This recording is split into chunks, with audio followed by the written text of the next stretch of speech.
자, 마지막 시간이고요. 이제 속성, 공자비 환자 중에서 이제 환경성만 남았습니다. 환경은 늘 변화한다. 지역이 늘 변화한대요. 몇 페이지? 346페이지입니다. 자, 그래서 346페이지 보니까 고로 4번이 있죠. 인근지역의 변화 단계, 생애 사이클입니다. 5단계 순서가 나와요. 체크합니다. 1번, 성장기 첫자 성동그라미. 2번요. 성숙기 가운데 숙 동그라미. 3번요. 쇠퇴기 첫자 쇠 동그라미. 4번 천이기 첫자 천 동그라미. 5번 악화기 악자 악 동그라미. 합치니까 어떻게 읽어요? 성숙 쇠천악. 성숙 쇠천악. 그래서 인간적인 수명 사이클은요. 성숙 쇠천악 이렇게 5단계로 움직입니다. 그러면서 책을 보니까 끝에 박스 그림이 있죠. 이 그림을 이제 칠판에 옮겨서 설명을 드리겠습니다. 지금부터 이제 강의 노트 보시면 돼요. 강의 노트 보시면 인근지역의 변화 단계는요. 네모 5개 채울 수 있겠죠. 뭐 성숙, 쇠천, 악 적어주면 되겠네요. 자, 그림으로 확인합니다. 그림. 자, 그림이 이렇게 나와요.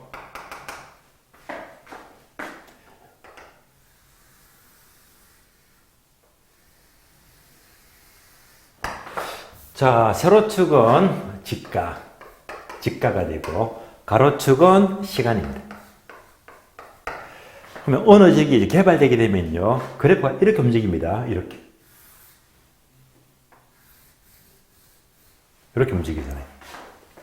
그래서 자, 처음에 이제 지역이 개발되면 자, 계속 땅값 올라가죠. 개발되죠. 얘가 바로 성장기.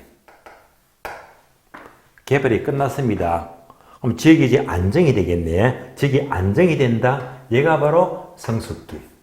즉, 안정 단계를 말해요. 다음 단계는요, 지역이 조금씩 나빠집니다. 조금 나빠져요. 얘가 바로 쇠퇴기. 점점 나빠진대. 얘를 바로 천익이다.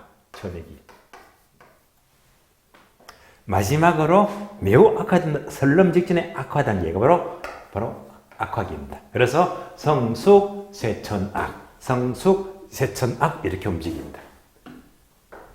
자, 이것을 보시면서 자, 비교해 봅니다. 그러면 이 그림을 잘 보시면서 제가 확인해 볼까요? 성숙, 쇠천악 중에서 지가 상승. 자, 성숙, 쇠천악 중에서 지가 상승이 가장 높은 단계. 가장 높은 단계는 어디에 속할까요? 반복합니다. 지가 상승이 가장 높은 단계. 성장기겠어요? 성숙기겠어요? 이때 의견이 엇갈립니다. 어떤 분은 성장기, 어떤 분은 성숙기 하거든요. 자, 문제 포인트가 뭡니까? 지가 상승. 상승이 가장 높은 단계는 지가 상승이 뭐죠? 얘가 지가 상승이지. 가장 높은 단계가 뭐? 성장기입니다.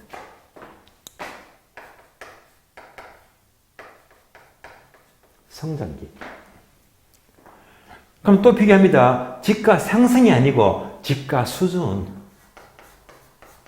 지가 수준이 가장 높은 단계는 지가 수준은요 예지예요. 지가 수준이 가장 높은 단계는 어떤 단계? 성숙기.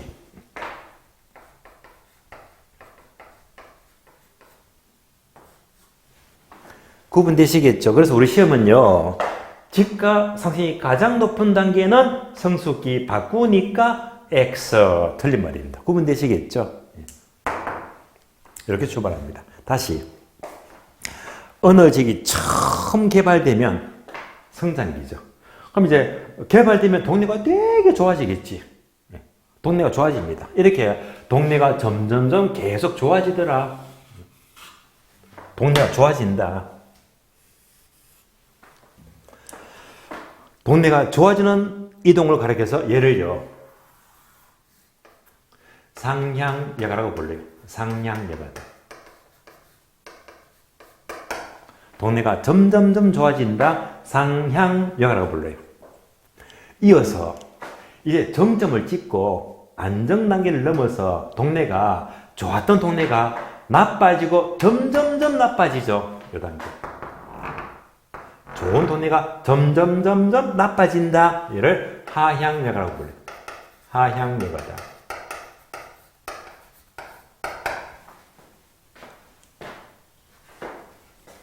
유혈점은요. 양자의 차이점은요. 쇠퇴기는 하향여가가 시작됩니다. 자, 시작이 되고요. 다음에 천이기는요. 하향여가가 매우 활발하다. 구분되시겠죠? 따라서 동네가 나빠지는데 쇠퇴기는 하향여가가 시작되고 얘는요, 활발하게 진행이 된다. 활발합니다. 요 차이점.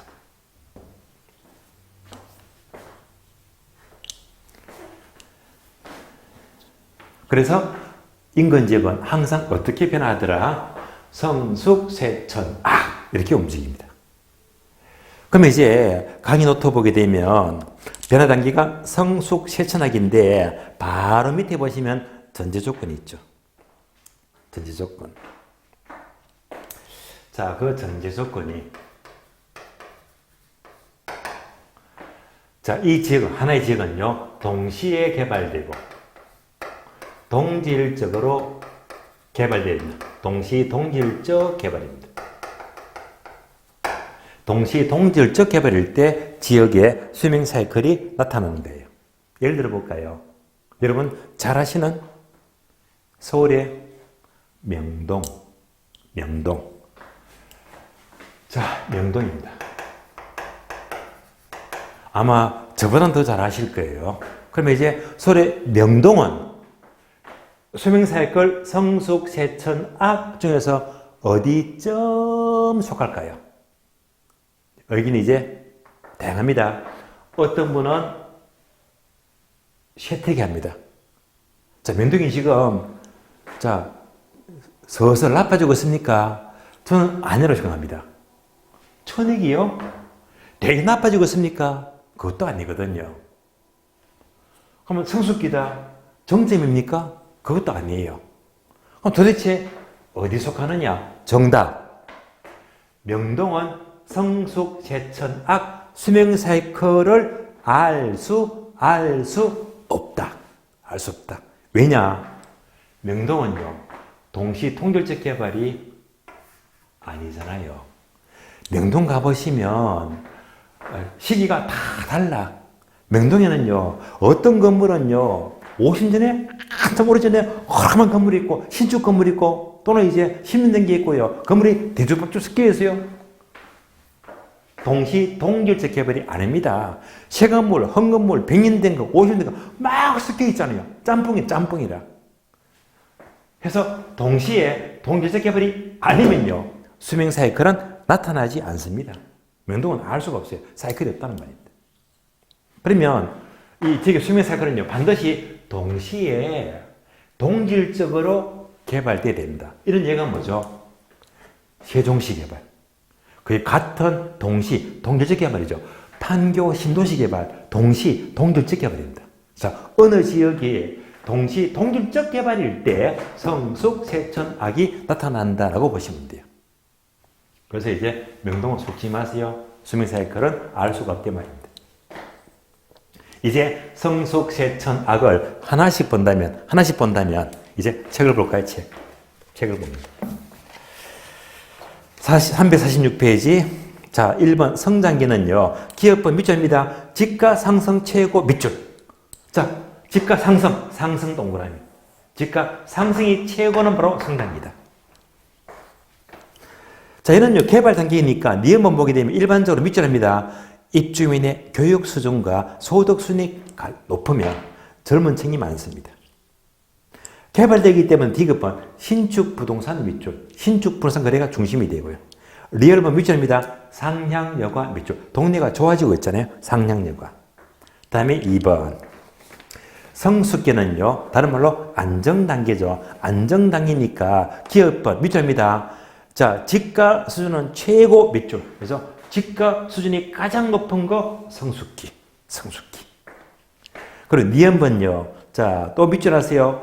주민들의 사회적 경제수준은 최고로 높다. 최고가 된다. 3번요. 쇠퇴기는요. 초기 하락기죠. 그래서 니은번 밑줄입니다.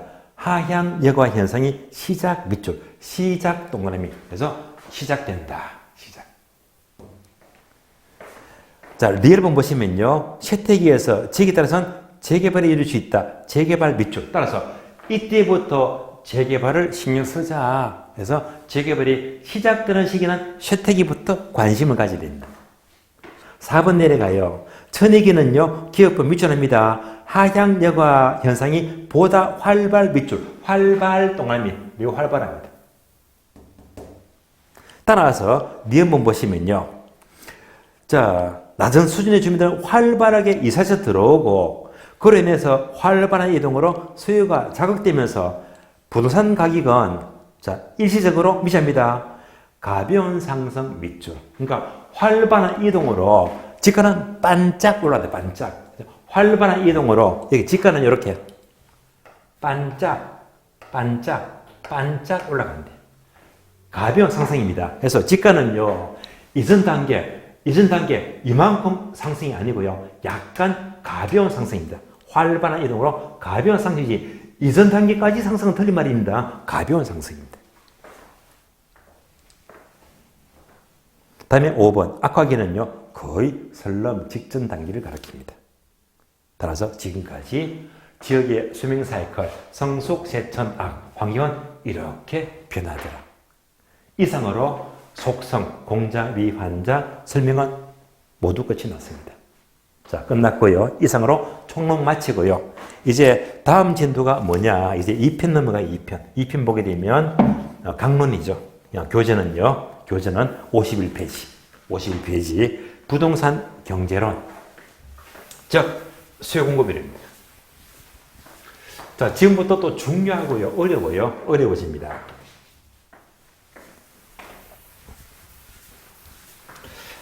그러면 수요 공급은 여러분들 강의 노트도 받았지만은요. 따로 자, 강의 노트 맨 마지막 페이지 보시면 표.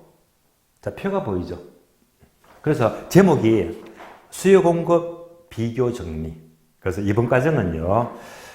이 강의 노트라고 할 수 있는 이 표를 보시면서 이걸로 왼쪽은 수요, 오른쪽은 공급. 그래서 비교 정리. 한눈에 보는 겁니다. 그래서 이 프린터를 중심으로 보도록 하고요.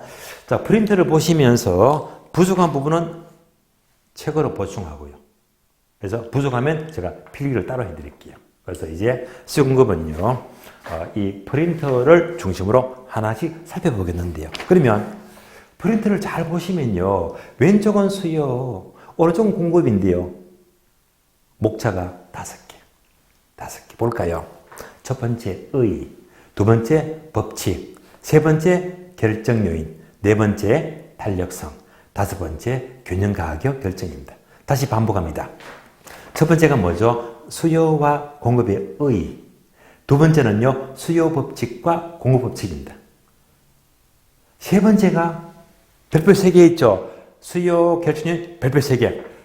거의 한 문제 나온다고 보세요. 거의 나옵니다. 오른쪽에 공급 결정률은 별표가 없잖아요. 그러니까 수요보다는 중요도가 떨어집니다. 별표 3개는 되게 중요합니다. 다음에 탄력성도요. 수요 탄력성은 별표 3개야. 무조건 출제가 돼요. 근데 공급은 별표가 없잖아. 별표 3개가 없잖아요. 수요가 중요합니다. 마지막으로 균형 가격 결정도 별표 3개. 이것도 무조건 나옵니다. 그럼 이제 무조건 나오는 게 뭐지? 별표 3개짜리가 수요 결정 요인, 수요 탄력성, 균형 가격 결정. 여기서 무조건 선행 문제가 나와. 중요하잖아요. 다시 이 표를 보시면서 이제 이 안에 내용을 보니까 군데군데 별표 1개짜리예요. 1개짜리가 또 이제 핵심이다. 1개짜리만 안 놓치면요. 무조건 고득점입니다. 다시 볼까요? 자, 의의를 보니까 의의에서 유량 개념 별표되어 있죠. 얘는 반드시 알아야 됩니다. 자, 법칙은 별표가 없어요. 패스하고요. 그럼 세 번째, 수요 결정률 보게 되면 첫 번째, 수요량의 변화가 별표 한 개, 타재와 가격 별표, 수요의 변화 별표. 그래서 요거 세 개만큼은 확실히 하시면 돼요.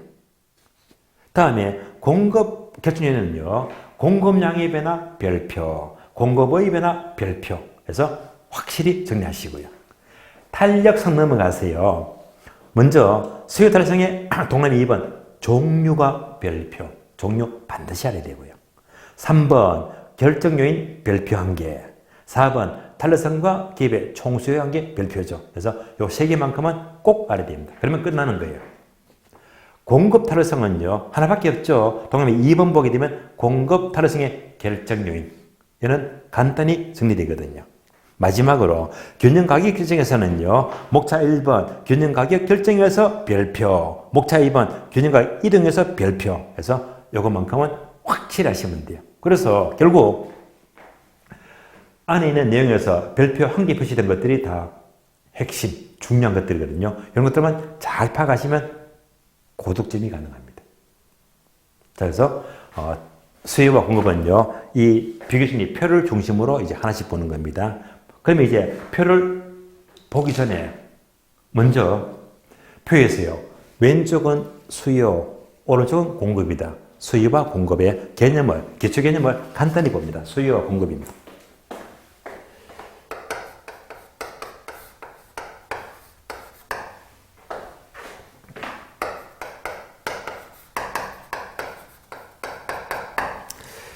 자, 그러면 혹시 3월달, 4월달 처음 듣는 분?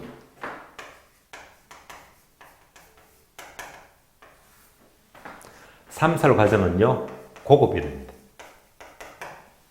그러면 3월, 4월 처음 들으신 분들은 기초가 약해요. 약하니까 1월, 2월 과정이 있죠. 얘가 바로 기본 이론인데요. 그래서 항상 제가 부탁을 드렸죠.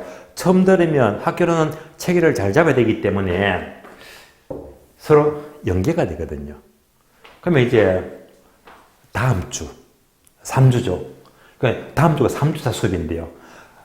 3주 수업을 듣기 전에 1, 2월달 3주를 미리 듣고요. 듣고 난 다음에 3월, 4월 3주를 듣게 되면 체계를 가장 잘 잡을 수가 있어요.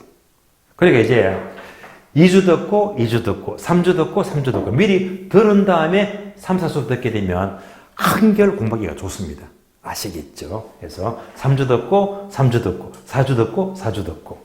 그래서 기본에서 기초를 잡았기 때문에 고급 과정은요, 기본은 어느 정도 안다는 전제에서 좀 타이트하게 쉬운 거는 좀 레벨 높이기 위해서는 조금 더 쉬운 거는 생략할 수도 있거든요. 그래서 수요와 공급도 일일 가져간 설명을 상시 드렸는데 지금은요, 좀 안다는 전제에서 이제 체계를 잡아봅니다. 자, 체계를 잡아보자면 수요는 사는 것이다. 공급은 반대로 파는 것이다. 그래서 사고 파는 게 수요와 공급입니다. 사고 판다. 그러면 이제 자, 수입 법칙 사는 쪽 입장에서는 항상 두 가지를 따집니다. 여러분이 편의점 가서 물건을 사요. 살 때는 가장 먼저 뭐부터 봅니까? 가격. 가격이 얼마냐, 가격. 항상 가격부터 출발합니다. 이 가격 보고요. 가격이 비싼지 싼지부터 확인하잖아요. 그래서 가격 보고 얼마나 살까 해서 얼마나 살까 수요량을 결정합니다. 얘가 수요 법칙입니다. 그럼 답이 나왔네. 가격표를 보니까 가격이 너무 비싸. 너무 비싸면 적게 사겠지. 비싸면 적게 산다. 다 아시는 거잖아요. 또 가격이 싸요. 가격이 싸면 하락하면 싸면 많이 사겠지. 그래서 비싸면 적게 사고 싸면 많이 산다. 결론, 가격과 수량은 화살표가 반대로 움직이죠. 반대로. 그래서 반비례 관계.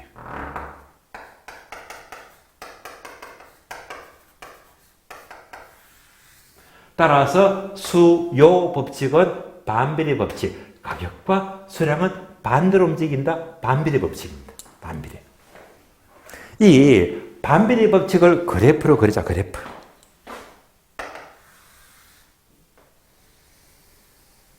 자, 그래프로 그리자면 가격은 프라이스 P가 되고요. P. 세로축입니다. 다음에 수량은요. 영어로 퀀티티 Q가 됩니다. 그래서 가로치기 수량 Q가 됩니다. 가격과 수량의 관계에서 반비례 법칙은 무조건 우하향. 얘가 바로 수요 곡선 그래프입니다. 어떤 모양? 우하향. 우하향 그래프가 바로 반비례 법칙을 가리키는데요. 그럼 이렇게 보시면 되겠네요. 이렇게. 자, 이렇게 보게 되면 가격이 비싸니까 적게 사죠. 반비례 법칙. 또 이렇게 보니까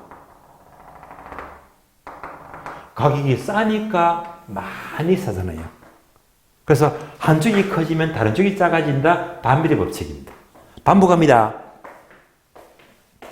수요 법칙은 가격과 수량의 관계에서 비싸면 적게 산다. 무슨 법칙? 반비례 법칙.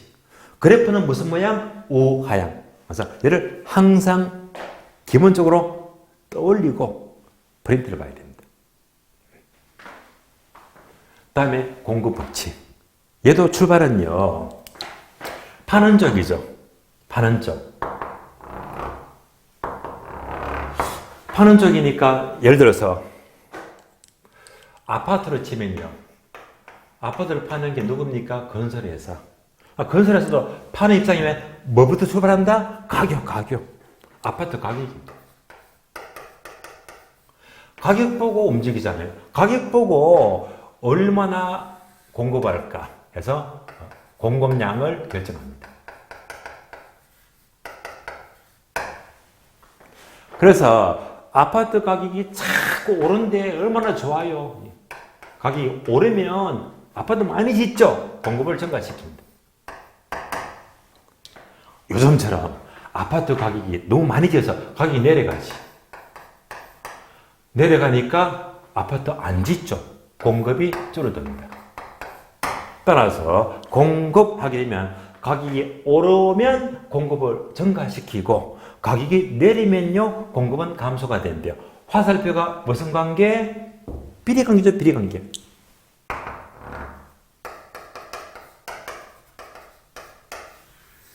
따라서 공급법칙은 가격과 공급은요 같이 가더라. 비례법칙. 자, 이 비례법칙을 그래프로 그린다면 가격은 P가 되고요. 수량은요 Q가 됩니다. 이 좌표상에서 비례법칙은 그래프가 이런 모양이죠. 우상향. 얘가 바로 공급 곡선입니다. 어떤 모양? 우상향.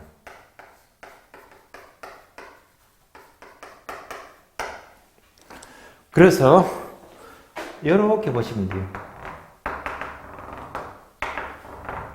아파트 가격이 비싸면 공급이 늘어나잖아요. 아파트 가격이 싸면 공급이 적다. 예. 따라서 얘가 바로 비례법칙입니다. 그래서 공급법칙은 항상 염두에 두자. 가격이 오르면 공급을 증가시킨다. 무슨 법칙? 비례법칙. 그래프는 무슨 모양? 우상향 모양이다. 얘를 염두에 떠올리시면서 프린트를 출발하는 겁니다. 그래서 얘가 바로 수요법칙. 얘는요 공급법칙입니다. 자, 이제부터 이제 의 봅니다. 의를 보시면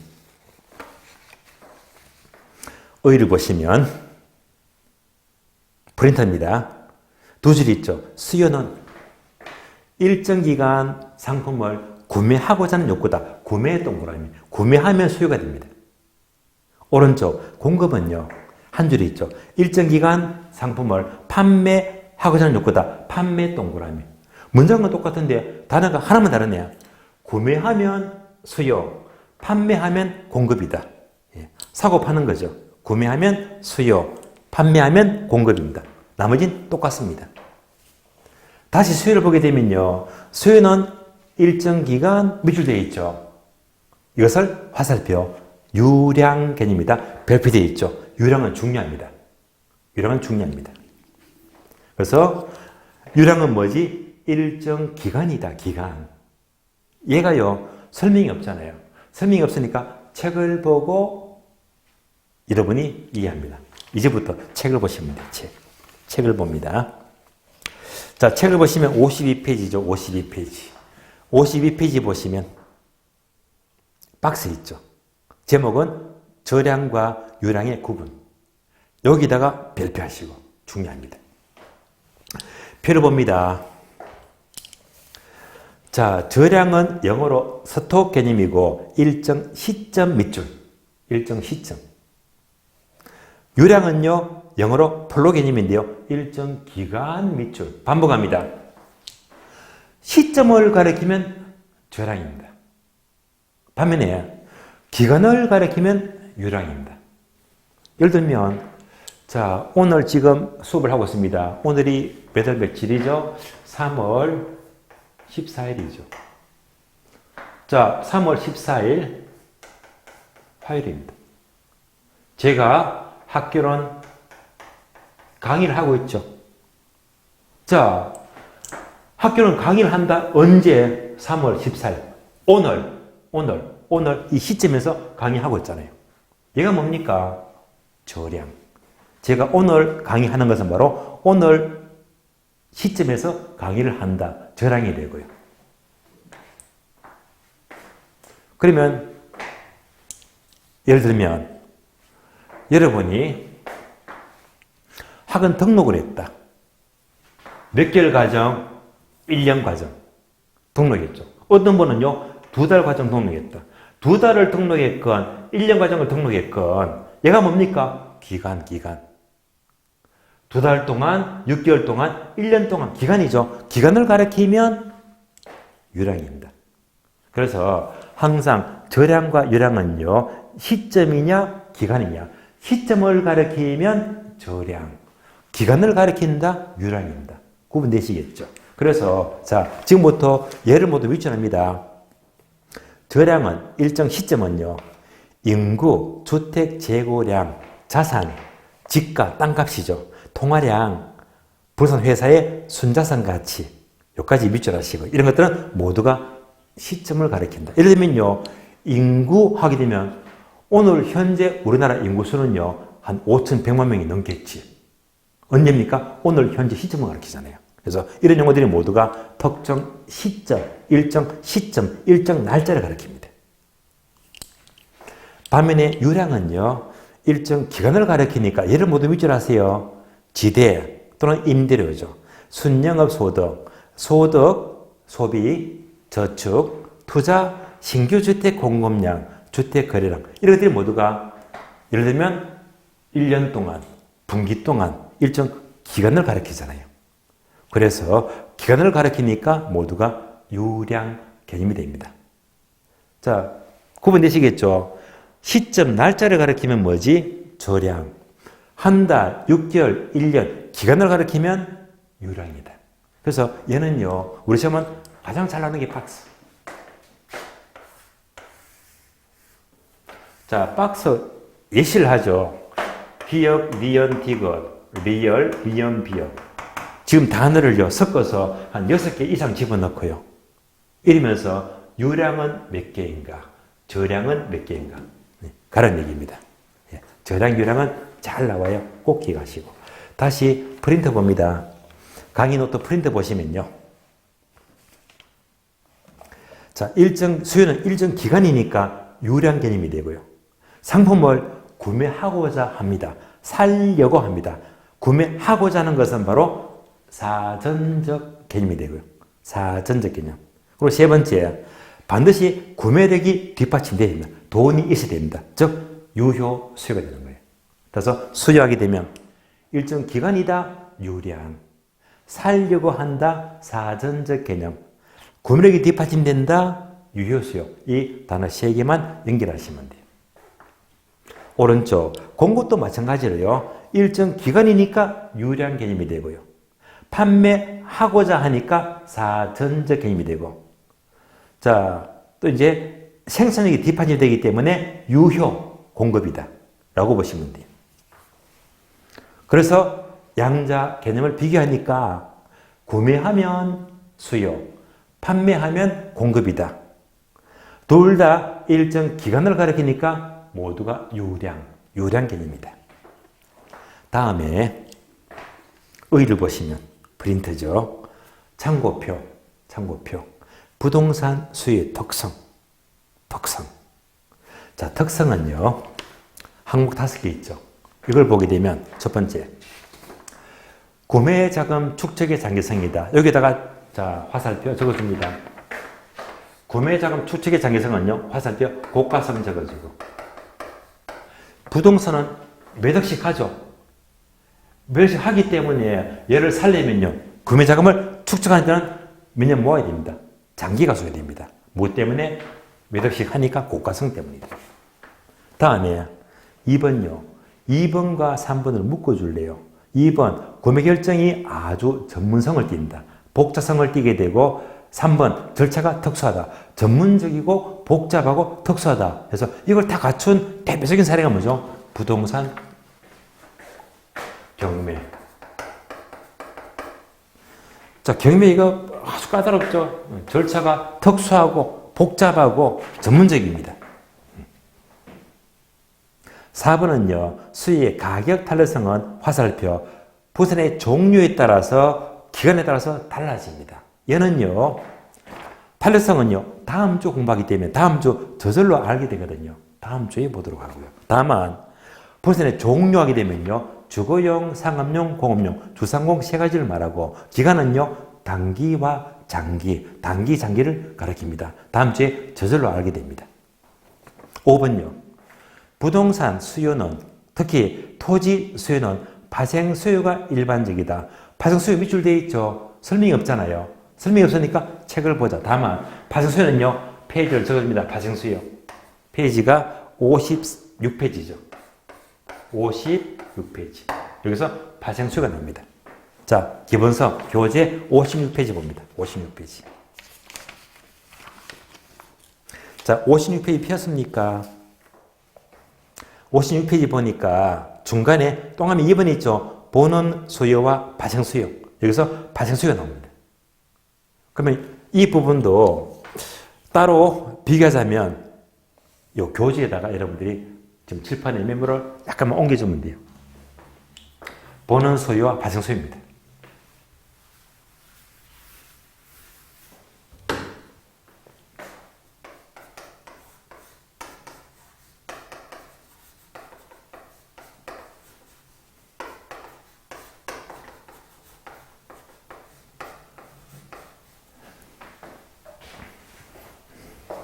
그러면 보는 수요를 똑같은 말로 직접 수요다. 직접 수요. 파생 수요는요, 다른 말로 간접 수요다. 간접 수요. 라고도 부릅니다. 그러면 먼저 보는 수요는 상품을 사는 것이다. 상품. 상품을 사는 거예요. 따라서 상품에 대한 수요가 본원적 수요입니다.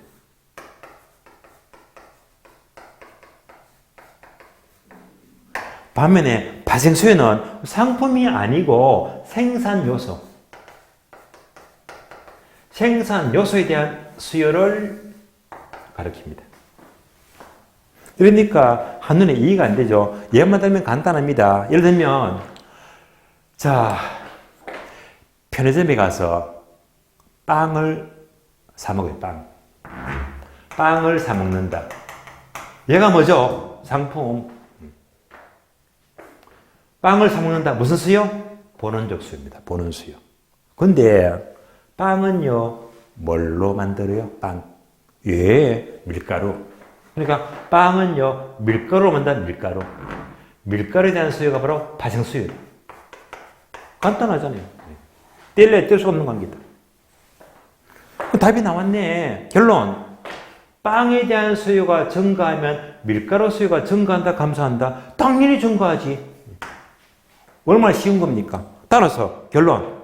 본원적 수요가 증가하는 만큼 발생 수요도 증가한다. 간단하잖아요. 이것을 부동산과 연결하자. 부동산. 우리가 주택을 사요.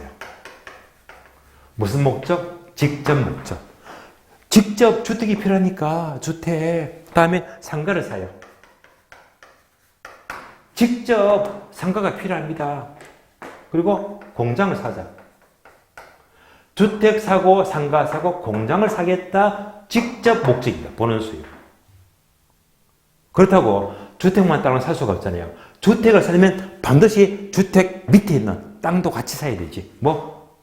주거용지입니다. 땅이 필요합니다. 상가를 살려면 상가 밑에는 땅이 필요하죠. 상업용지. 공장 산다. 땅이 필요하죠. 공업용지. 얘가 발생수요. 따라서 주택, 상가, 공장을 산다. 직접 목적. 얘를 사려면 덩달아 땅도 같이 사야 된다. 무슨 목적? 간접 목적, 발생수요가 됩니다. 그래서 얘가 누굽니까? 토지. 그래서 일반적으로 토지에 대한 수요는 바로 2차 목적이죠. 그래서 간접 목적. 그래서 어떤 수요? 바로 발생수요. 토지의 수요는 주거지, 상업지, 공업지는요. 결국 발생수요가 일반적이다. 나왔죠. 그래서 다시 프린터 봅니다. 프린터 보시면 프린터에서 이제 5번 보게 되면 토지의 수요는 발생수요가 일반적이다를 설명을 드렸습니다. 이제 프린터 오른쪽 공급 넘어가죠. 참고표. 부동산 공급의 특성은요. 이미 공부했어요. 따라서 1번 토지의 물리적 공급, 2번요 경제적 공급. 저 기억나시죠? 1번 토지의 물리적 공급은 부정성 때문에 절대로 증가 못 시키니까 공급이 무슨 모양? 네모, 적자, 수직. 그래서 부정성 때문에 공급 곡선이 무엇이다? 수직. 수직선입니다. 이것을 해결하기 위해서 2번 경제적 공급은요. 용도적 공급이죠. 따라서 용도의 다양성 때문에 공급을 늘릴 수 있잖아요. 그래서 네모, 무슨 모양? 우상향. 따라서 물리적 공급은 수직이고요. 기술 공급은 다른 말로 용도적 공급인데 증가할 수 있다. 무슨 모양? 우상향. 구분하시고요. 여기까지 의의를 드리겠습니다. 이어서 수요 법칙과 공급 법칙입니다. 각각 원칙과 예배가 있죠. 자, 1번 수요 법칙에서 원칙 있죠. 원칙은 이겁니다. 원칙은 가격이 상승하면 비싸면 적게 산다. 가격과 수량은 무슨 관계? 반비례 법칙. 그래프는 무슨 모양? 우하향. 그래서 이제 얘가 원칙입니다. 그래서 수요법칙의 원칙은요. 가격이 상승하면 반대로 적게 산다. 수요가 감소하고요. 반비례 법칙이고 우하향이다. 이대로 나와 있죠. 따라서 원칙은 가격과 수량은 네모. 네모는 뭘 쓰죠? 반비례 법칙이다. 반비례. 반비례 법칙이고 화살표 우하향방입니다. 우하향. 다음에 예외. 예외는요. 얘가 아닌 경우잖아요. 예외. 그러니까 반비례가 아닌 경우. 어떻게 씁니까? 가격이 비싸면요. 적게 사야 되는데 오히려 많이 산대. 얘가 뭐죠? 비례. 얘가 바로 수요법칙의 예외. 얘가 예외다. 이런 예외가 크게 두 가지 있죠. 프린트 보게 되면 가수요하고 베블렌 효과다. 자, 가수요가 뭐죠? 가수요. 가수요는요. 쉬운 말로 사재기죠. 사재기. 다시 말하면요. 자, 현재 우리 편의점에요. 담배 한 갑에 얼마죠? 4,500원이죠. 이 한 갑 담배 값이 자 앞으로 이제 5월 1일부터 한 갑에 10,000원씩 오른다고 가정합니다. 그러니까 이제 앞으로 담배 값이 이렇게 오른다고 누구나 예상하죠. 누구나 오른다고 예상하면 오르기 전에 미리 이만큼 사재기 하지. 따라서 오른다고 예상하니까 미리 담배를 사재기 한다. 그래서 오른다고 하니까 사재기 하죠. 예배가 됩니다. 두 번째, 베벌렌 효과는요. 베벌렌. 얘는 이제 과시성 소비를 가리키는데 바로 졸부들의 소비인트를 말합니다. 졸부들은요. 가지기 돈밖에 없어요. 자기 부를 과시하기 위해서 비쌀수록 살려고 한다. 그래서 외제차, 해외 명품 있죠. 비쌀수록 살려고 한다. 바로 과시성 소비니까 예배가 됩니다. 그래서 수요 원칙은 반비례 법칙인데 예외는요. 오른다고 하니까 더 살려고 하더라. 이런 예외가 있단 말입니다. 다음에 오른쪽 공급 법칙입니다. 역시 원칙과 예외가 있죠. 원칙은요. 공부했습니다. 이거. 자, 공급 법칙은 원칙이 뭐지? 가격이 오른다고 하니까 공급을 증가시킨다. 무슨 법칙? 비례 법칙. 그래프는 무슨 모양? 우상향. 얘가 바로 비례 법칙입니다. 얘가 원칙이에요. 따라서 1번 원칙 보시면 가격과 공급량은 네모에다가 뭘 적자? 비례 법칙입니다. 화살표 그래프는 무슨 모양? 우상향 모양입니다. 우상향. 2번 예배는요. 우상향 얘가 아닌 경우 이제 다 아시겠죠? 토지는 수직이다. 공급. 토지는 공급이 수직이다. 얘가 어떤 공급이죠? 물리적 공급. 토지의 물리적 공급은 부정성 때문에 수직이니까 예배가 돼요. 예배. 자, 그래서 오늘은요. 수요와 공급에 의의하고 법칙까지만 보았고요. 그러면 이제 세 번째 수요 결정 요인, 탄력성, 균형 가격. 얘가 되게 중요하거든요. 중요한데요. 그러면 다음 주가 몇 주차? 3주차. 자, 3월달, 4월달 공부를 처음 들으신 분들은요. 이제 학교는 이번에 잘 잡으려면 지금 프린터도 계속 갖고 있어야 됩니다. 왜? 프린터 제목 보니까 뭐죠? 2주차, 3주차 해서 2주 동안 수업 나가는 거거든요. 그래서 이 프린터 꼭 잘 갖고 오시고 다음에는 3월, 4월 3주차 수업을 듣기 전에 미리 1월달, 2월달 바로 3주차 수업을 미리 듣고 강의 듣게 되면요. 체계를 굉장히 빨리 잡을 수가 있어요. 그래서 처음 공부하신 분들은 절대 3월달, 4월달 수업은 따라오지 마시고 미리 주말에 1일 과정을 들은 다음에 들으시면요. 굉장히 효과적입니다. 미리 듣고 오시기를 부탁을 드리고요. 자, 그래서 오늘 수업은 여기서 모두 마치도록 하겠습니다. 자, 수고하셨습니다.